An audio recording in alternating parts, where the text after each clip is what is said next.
सलोनी ने आज कई दिनों के बाद अपना फोन यूज किया था। दरअसल एग्जाम थे उसके और एग्जाम के कारण उसने अपने स्मार्टफोन से दूरी बना रखी थी। आज उसके हाथ में उसका फोन था। जैसे ही उसके हाथ में उसका फोन आया उसने फेसबुक ओपन किया। काफी दिनों से फेसबुक भी वो यूज नहीं कर रही थी। तो उसने जैसे ही अपना फेसबुक ओपन किया तो देखा कि 35 से 40 फ्रेंड रिक्वेस्ट हैं जो पेंडिंग पड़ी हैं। उसने एक सरसरी निगाह से एक एक करके सबको देखना शुरू कर दिया। जैसे ही वो लाइन वाइज सबको देख रही थी तो उसकी नजर एक लड़के की फ्रेंड रिक्वेस्ट पर ठहर गई। इसका नाम था राज शर्मा, जिसने अपनी बहुत गजब की एक डिस्प्ले पिक डीपी लगा रखी थी, जिसको कह देते हैं कि बहुत हैंडसम वो लड़का दिख रहा था।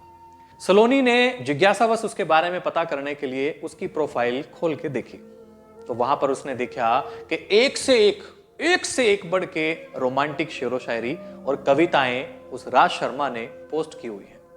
एक एक करके सबको पढ़ दिया। जैसे जैसे सबको पढ़ रही थी तो वो उन शेरो शायरी और कविताओं की वजह से इंप्रेस हुए बिना नहीं रह पाई और फिर थोड़ी ही देर में उसने राज की फ्रेंड रिक्वेस्ट एक्सेप्ट कर ली। अभी राज की रिक्वेस्ट को एक्सेप्ट किए हुए कुछ ही मिनट्स हुए थे कि इतनी देर में उसके मैसेंजर पे एक नोटिफिकेशन की बेल बजी। उसने चेक करना चाहा तो देखा कि वो तो राज का मैसेज था। उसने उस मैसेज को खोल के देखा तो सामने से लिखा हुआ था थैंक यू वेरी मच। हालांकि वो समझ तो गई थी कि ये थैंक्स किस बात का हो रहा है, फिर भी उसने मजे लेने के लिए उसको रिप्लाई कर दिया और पूछा कि थैंक्स किस लिए। उधर से तुरंत जवाब आया कि मेरी फ्रेंड रिक्वेस्ट एक्सेप्ट करने के लिए मैं आपको थैंक्स बोल रहा हूं। इस बात का सलोनी ने कोई जवाब नहीं दिया, बस एक स्माइली वाला स्टिकर वहां पे पोस्ट कर दिया और फिर मैसेंजर बंद कर दिया। दरअसल वो नहीं चाहती थी कि एक ही दिन में किसी अनजान व्यक्ति से ज्यादा खुल जाए और ज्यादा घुल मिल जाए और फिर वो घर के कामों में व्यस्त हो गई।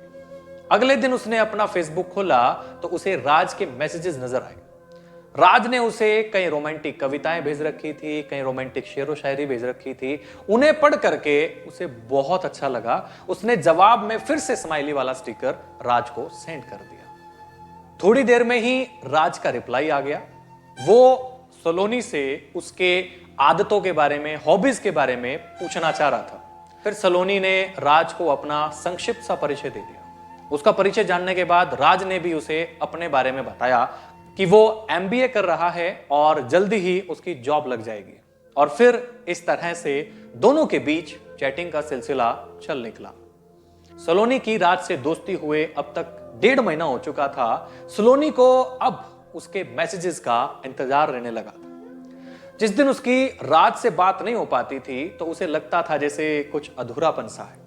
राज उसकी जिंदगी की आदत बनता जा रहा था। आज रात फिर सलोनी राज से चैटिंग कर रही थी। इधर उधर की बातें होने के बाद राज ने सलोनी से कहा कि सलोनी ने कहा हाँ यार, हम कब तक यूं ही सिर्फ फेसबुक पर बातें करते रहेंगे।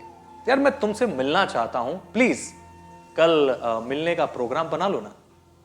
सलोनी दरअसल खुद भी उससे मिलना चाह रही थी और एक तरह से राज ने उसके दिल की बात कह दी थी।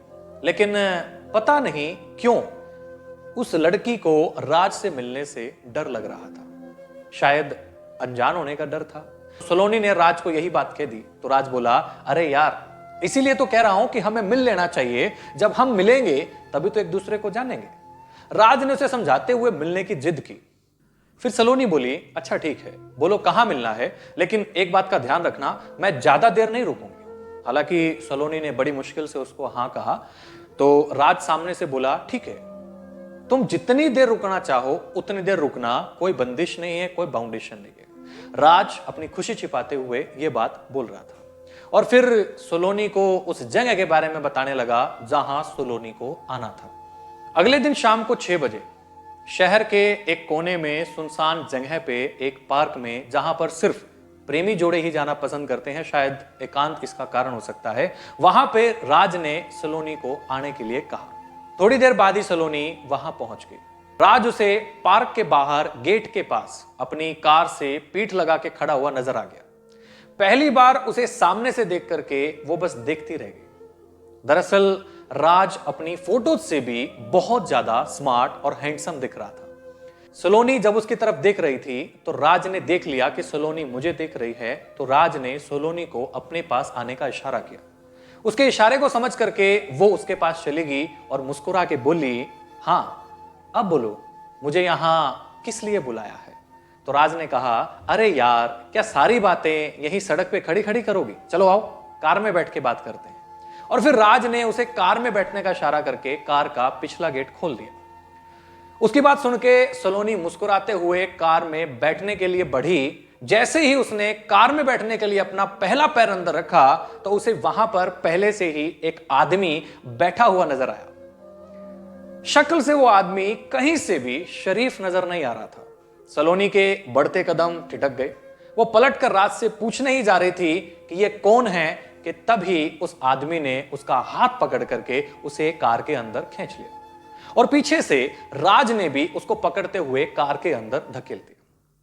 ये सब कुछ इतनी तेजी से हुआ कि वो संभल भी नहीं पाई और फिर अंदर बैठे आदमी ने सलोनी का मुंह कसकर दबा लिया ताकि वो चीख ना पाए और उसके हाथों को राज ने पकड़ लिया ताकि वो बाहर किसी को बचाव तक का भी इशारा नहीं कर पाए।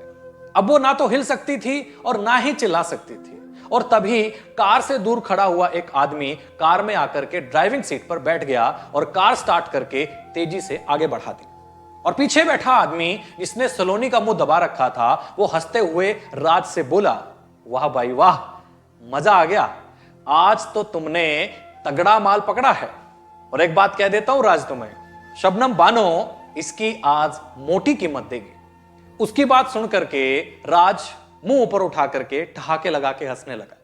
उसे देख करके ऐसा लग रहा था जैसे कोई भेड़िया अपने पंजे में शिकार को दबोच के हंस रहा हो। और फिर वो कार तेजी से शहर के बदनाम इलाके जिस्म की मंडी की तरफ दौड़ती जा रही थी।